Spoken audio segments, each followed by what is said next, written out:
Hi everyone, welcome back to Project No Buy and my cozy corner of conscious consumerism. In today's video, we're going to be talking about the true costs.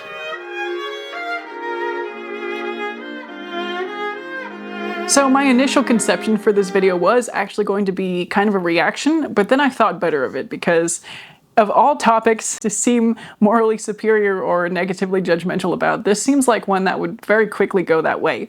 Because I wanted to talk about the phenomenon of things being cheap, and so therefore we want to buy them, or therefore they're pitched to us as good things to buy. And, you know, the budget options, the things under $20, the TJ Maxx hauls where people say if it's under $12, I'm going to buy it, or so on and so forth. You know, any kind of focus on price that uses a low price as a good justification to purchase something. And I don't want to, again, start off by seeming morally superior by suggesting that we all need to buy expensive things. Like, that's not my answer, but my answer is that we don't need to be buying more than we need. And so, you know, if the price point of the budget-friendly option is all you can afford, there's nothing wrong with that. There is something wrong with over-consuming things that we don't actually need in the name of trends or in the name of shopping because it's cheap. I have also seen the statistics that the average Shein shopper is in their 30s. I think I saw another creator say that the average Shein shopper was middle-aged and then proceeded to say that they were 35 or so. And again, I'm being vulnerable here, but I got a little bit offended being in my early 30s and thinking, what? You know, that's not middle-aged. Middle-aged is 40 or, you know, insert age that's older than 35. But anyway, again, you can't know until you know, and this creator was, I think, in her early 20s. So no shade, no judgment. But the average Shein shopper apparently is in her 30s and has an income of at least $60,000 a year US. So that's not somebody who can only afford the budget option. Again, we don't know the whole circumstances of this person's life. If they're the sole breadwinner of a family with children, then maybe the budget option still is the only thing they can afford. Maybe that is the average Shein shopper. I don't presume to know any of these details. But what I wanted to talk about today was the true cost, this idea of the true cost. And I know there was a documentary by the same title. I don't know on what platform, but there was a documentary that detailed the garment workers' conditions, I think, and the true cost of the clothing that we have, the fast fashion made in sweatshops. And I'm going to be honest again, honest and vulnerable, and say that I didn't really fully grasp what this title meant, the true cost, until embarrassingly recently. And it's one of those things where, okay, maybe I conceptually understood it, but I didn't, maybe I understood it on the surface rather, but I didn't conceptually deeply understand it until now, after having read the books that I got through last month or the month before. The Story of Stuff, The Day the World Stopped Shopping, Consumed. I feel like there was one more. Overdressed, maybe. Maybe the fashion ones, Fashionopolis, maybe these played a part as well. But the true cost is not something that I extrapolated. Right, like I understood intellectually that the title of this documentary, The True Cost, was suggesting that the true cost of these garments, this fast fashion, is these working conditions, these practices that we probably don't want to consciously be supporting.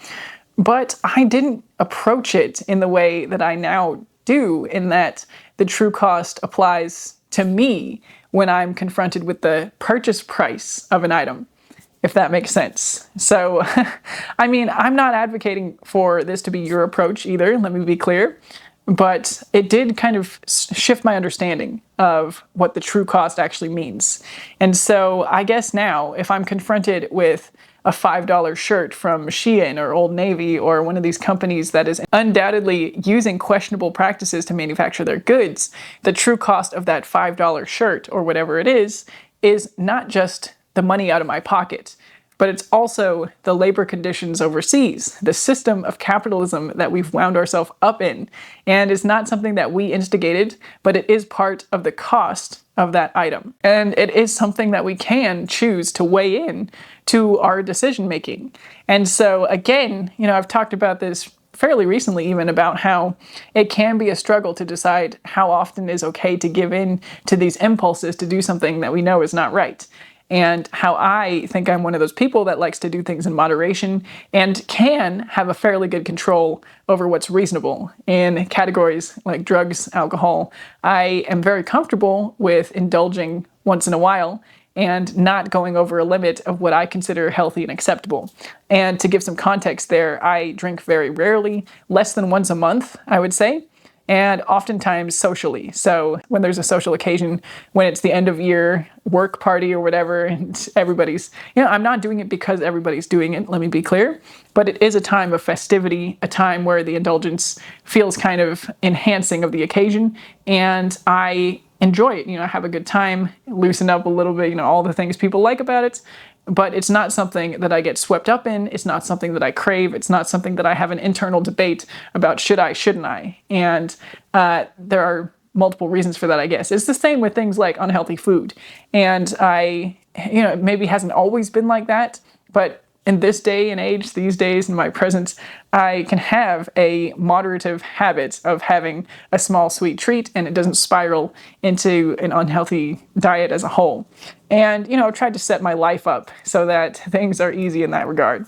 And so I think part of the challenge is setting our lives up in this modern age of marketing and social media that pushes products on us constantly, pushes desires on us constantly, and also models these desires by encouraging other people to show the things they want. In fact, that is actually going to be my next reaction video, is the phenomenon of the wish list on TikTok. It's bizarre, actually. People kind of share the things that they want right now, and people, open it up for de-influencing or criticism or aspirational commiserating, I guess. We want these things and they're ridiculous. Anyway, I'll save it for that video, but back to the matter at hand, the true cost of some of these things that we want and want to indulge in whatever moderation might look like for us post no-buy challenge, right? Like if we're doing a no-buy, we're forcing not just moderation, but forcing no consumption of this thing until we get a handle on our own habits, ideally. And so the true cost can be something we factor in as far as getting to that point of moderation. And again, to go back to the parallels of diet and other substances, we can educate ourselves about what these substances do in a greater scheme, greater effect. And depending on what kind of narratives touch us the most, we can have multiple motivations, right? Like diet, for example. Vegetarianism, veganism exists, and it's not just a health-driven narrative. It can be an ethics thing, a question of animal suffering, a question of agriculture and the use of resources, environmental pollution, etc. Question of antibiotics used, it can be a question of multiple issues that we want to support or not support. And the same for, other substances, right? We can see what alcohol does to the body and decide how often that's allowable to us, if ever. Some people are completely sober and never ever touch any kind of substance in this regard. And we can also do this with shopping. And I think this is something that encounters a lot of pushback in our society because it does seem to be a little extreme. It does seem to be a little restrictive. It seems to be judgmental just because shopping is so enmeshed in the narratives of American society. And this is something that I saw a video about fairly recently, I think, on some economics-related channel, if I'm not mistaken. If I can find the video, I'll link it up here. But I was thinking about how really in my peak shopping days, I was really embodying the perfect American consumer. And it was almost as if I was designed to be like this, based on the life-shaping media, I guess, that I was exposed to, the habits of people around me, which, they're also American consumers. And I'm not trying to absolve myself of responsibility when I say these things, but it is kind of a perfect storm of normalizing the purchase of things to make life easier, normalizing the purchase of things to make life more fun, normalizing the purchase of things to make ourselves feel better, or insert any list of reasons, right? The Target run is normal. The buying a new outfit for vacation is normal. The purchase of a pick-me-up to cheer yourself up after a hard day or to celebrate a win is normal. And so all of these things being normal in the society around us really does push us to partake in it ourselves. And the peer pressure can be a really, really powerful motivator. again, in the books that I finished in May, the Martin Lindstrom books that examine human habits and human habits towards consuming, and brands in particular, peer pressure was a big talking point in those books as well, and how influential our peers, other humans around us, really are, and how they can get us to buy and change different brands, change the brands, buy different brands of things, change the brands we currently use. And it's not just the people around us, but it's also the data mining, and how even just making purchases on a credit or debit card can be tracked by retailers and is often connected with our address, and that's how we'll get sent the coupons. And online shopping does the same thing. They can connect it with our emails when we check out and send us deals for the products that we already use. I did find this directly with the Sephora sales when I got the last notice before I canceled my membership. All of the products on the flyer were products that I had bought previously. And so they were custom making these flyers with the products, the things you loved or whatever on that little pamphlet. And they have the technology to do that easily these days, right? Like it's not a big feat for them to do this, because they have their database of things people bought recently and might need to restock or replenish. And then they can also use their systems to correlate, things that other people buy that bought these things. You might like this because you bought this, etc. And so it takes a lot to protect our peace, our autonomy in terms of purchasing. And all of that is another kind of cost of participating in this consumer society. And so I guess I am just getting to the point where I want to protect my privacy a little bit more. I want to prioritize engaging in things that don't involve activities that compromise my privacy. I'm not getting extreme about this, right? It's not really driven by the motive to protect my privacy, but it is kind of striking that in the months leading up to my audition, first of all, and then kind of immediately after that, developing the project of my music more, and kind of having an activity that I could be doing all the time as an alternative, not just to shopping and buying and wanting things, but even to creating videos on this channel, the Project No Buy.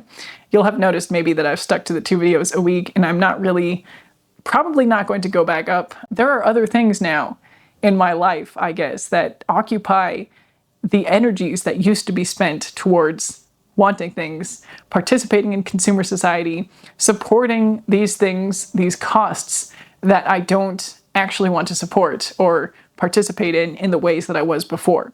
And again, it's not about buying things you actually need and using them, right? There's nothing wrong with that.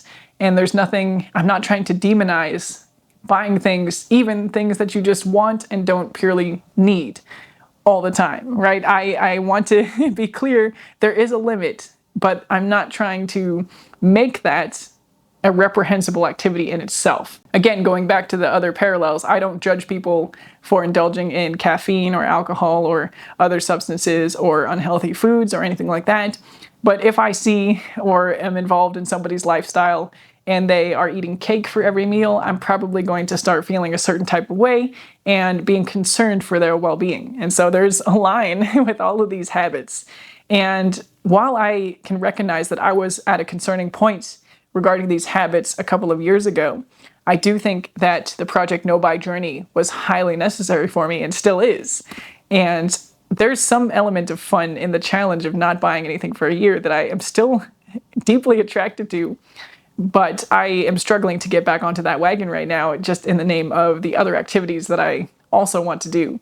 And, maybe more on that later. I'll think about it some more and see if I can get my head on straight as far as how I want to approach that. Especially after reacquainting myself with the story of stuff consumed and the day the world stops shopping, and those stories of how our stuff is manufactured and how much it takes, how much is extracted from the earth, how much impact is had on the planet that we live on. I think The Story of Stuff was the most effective book in this regard for me. If I was to recommend one book that changed my outlook on this or helped me connect the dots of the true cost of these things, right? Because as a young adult especially, it's so easy to look at the Shein haul and think, these tops are $5. That's not much of a cost. I can get 4 of these for $20, and that's a great deal. And that's where it ends. And, maybe it's 3 hours of work at your minimum wage job or whatever, whatever it might be. But that's where your concept of the cost of these things ends. And, you know, maybe if you've gotten enough Shein hauls, your cost includes the storage of them, the maintenance, the laundry, the hanging them up, if it's starting to become a burden on you. Other than that, you know, you've got the financial, you've got the physical, you've got, maybe that's it, you know? But then you get a little bit further and you start uncovering what it took to make those garments, the resources in the fabric, the labor in the factories overseas. And it starts to feel a little different. And it doesn't have to be negative. It doesn't have to be doom and gloom. It can just be awareness of how to use these things responsibly. And whether or not we're buying with the intention to use it until it's unusable, or keep these things for the rest of our life if it's something that's of the quality that it might last that long. And again, more kind of tidbits from the story of stuff. The book talked about resource extraction, you know, the lumber, the water, the rocks, you know, the metals and gemstones and things like that. And so, you know, tech solutions for carbon emissions, the carbon offsetting, that wouldn't be necessary if we took better care of the rainforests that were already on our planet. Again, you know, if we manage the resources that we have in more judicious ways, you know, prioritizing the uses that they're most important for, then we could have a healthier outcome for everybody. We could have more resources that are more necessary or more, you know, focus on distributing them. Again, this comes back to some of the arguments I was having, I think in my last monthly recap video, not May's, but April's, about how one of my viewers was talking about how there are other issues more pressing than climate change. And again, like, I do think it's all connected. If we had more responsible attitudes of consumerism, and wanted to forward the resources to where they're most necessary, it's not necessarily about deprioritizing climate change. But I think, again, you know, if we protected the rainforests and preserved them to be used for things like medicine, again, the story of stuff talked about how a lot of the resources we use for medicines come from the rainforest. And so, again, if we kept the rainforest from being deforested, we, in theory, could possibly harvest more valuable substances from, I mean, again, I don't know how the rainforest works. You know, I'm making a lot of presumptions here. But in my mind, it just makes sense that it's a holistically connected system where if we keep the resource of the rainforest and the substances that we use in medicines are kind of produced there in a natural way, we could harvest those more if the system was kept more intact. And so, you know, issues like malnutrition, fighting malaria, having these resources. Again, I know it may not directly address malnutrition. I don't have stats on like what substances we get out of the rainforest. This is not supposed to be a video where I'm like debating, driving hard-hitting points home. But I'm just sharing my mentality of the interconnectedness of it all and how it doesn't necessarily have to be one or the other, or that all of our eggs are in the basket of climate change or doing things for this motivation. I guess on that note, if we are more judicious in our own purchasing decisions, it might allow more resources of our own to be directed into these causes, which I guess is part of the argument that that viewer was making, or shining the light on, rather, that if we all donated more heavily to things like malaria prevention and things like that, then I guess effectively these things could actually be taken care of and more quickly and efficiently than the global issues of climate change, which again, you know, I don't fundamentally disagree with that maybe these things could be handled with more resources allocated there. But I just don't know. I know personally, I had never donated to the Malaria Foundation prior to this year. And I honestly had never really had excess funds.